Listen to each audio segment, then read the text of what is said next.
Next week అలీతో సరదాగా show promo release అయ్యింది. ఈ షోకి బలగం వేణు, ధనాధన్ ధనరాజ్ వచ్చారు.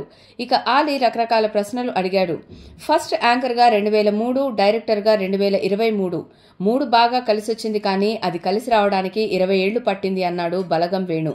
నాకంటే పెద్ద రాజానా అని ధనరాజ్ని అడిగేసరికి మీరు పెద్ద రాజా అయితే ధనరాజ్ కాట్రాజ్ అన్నాడు వేణు.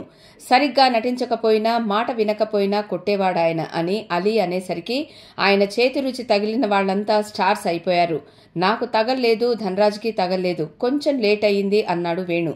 బలగంలో నువ్వు నటించావా అని అడిగాడు అలీ. లేదు, నటించలేదు అన్నాడు ధనరాజ్.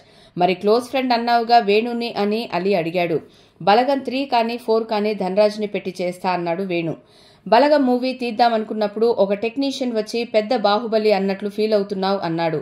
తర్వాత మూవీ రిలీజ్ అయ్యాక మీరు అన్నారు చిన్న సినిమాల్లో ఈ మూవీ బాహుబలి అని అన్నాడు వేణు. చివరిలో వేణు గోచి పెట్టుకుని ధ్యానం చేస్తున్న పిక్ చూపించి ఏంటి గోచి బాబానా అని ఆలీ అడిగాడు. అది మార్షల్ ఆర్ట్స్ చేసేటప్పుడు తీసిన ఫోటో అన్నాడు వేణు.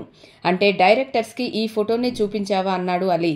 ఏంటి ధనరాజ్, పెళ్లికి ముందు కనిపించిన వాళ్ళందరినీ లవ్ చేశావంట అని అడిగేసరికి పెళ్లికి ముందు అన్నారేంటి, పెళ్లికి తర్వాత కూడా అదే కంటిన్యూ అవుతోంది అంటూ ధనరాజ్ గురించి చెప్పాడు వేణు.